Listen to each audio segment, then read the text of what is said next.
ভালোবাসা রইল প্রিয়। কলমে সুজন কুমার রায়। প্রত্যেকের জীবনে ভালোবাসা থাকাটা অত্যন্ত জরুরি। সবার মতোই আমিও একটু ভালোবাসা পাওয়ার আশা করেছিলাম। এভাবেই দিনের পর দিন পেরোয়, মাসের পর মাস পেরোয়, বছরের পর বছর পেরোয়, কিন্তু আমার আর ভালোবাসা পাওয়া হলো না। জানো প্রিয়, জীবনের প্রতিটা মুহূর্তই অত্যন্ত কঠিন পরিস্থিতির মধ্য দিয়ে কেটে যায়। এভাবেই আমার জীবনের ২৪টা বছর আমি একাকিত্বেই পার করেছি। একাকিত্ব আমার সাথে এমনভাবে জড়িয়ে আছে যে সে যেন আমার নিত্য সঙ্গী। সত্যিকার অর্থে আমার ২৫ বছর জীবনে হঠাৎ করেই তুমি প্রথম ভালোবাসা হয়ে এলে। তবু তোমায় বলা হলো না আমি তোমায় ভালোবাসি। তোমার প্রতি আমার এ ভালোবাসা বন্ধুত্বপূর্ণভাবে অটুট থাকুক, এতটুকুই প্রার্থনা আমার। আমি কখনোই চাই না কোনো সম্পর্কের মধ্যে ব্যাঘাত ঘটুক।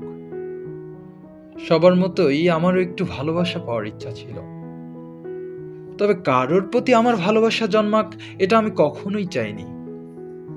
আমি সর্বদাই চেয়েছি বন্ধুত্বপূর্ণ আচরণের দ্বারা সবার সাথে সম্পর্কে জড়াবো, কিন্তু তোমার প্রতি এভাবে আমার ভালোবাসা জন্মাবে এটা আমি কখনোই কল্পনা করিনি।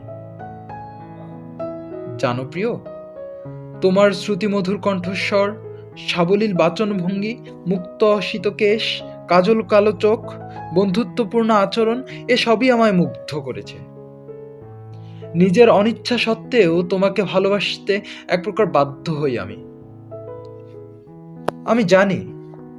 আমি জানি তোমাকে কখনোই আপন করে পাওয়া হবে না আমার, তবুও তোমায় অনন্তকাল ধরে ভালোবেসে যাব।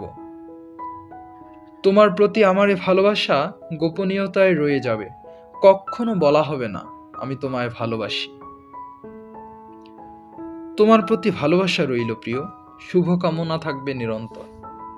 স্রষ্টার আশীর্বাদে আমাদের বন্ধুত্ব অটুট থাকুক জনম জন্মান্তর। স্বচ্ছ হোক দৃষ্টিভঙ্গি, তোমার হৃদয়ে জাগুক ভালোবাসার অভিপ্রায়। সম্পর্কের মাঝে ভালোবাসা ভালো থাকুক, বেঁচে থাকুক প্রার্থনায়। কণ্ঠে এতক্ষণ ছিলাম আমি নিত্যানন্দ বর্মা।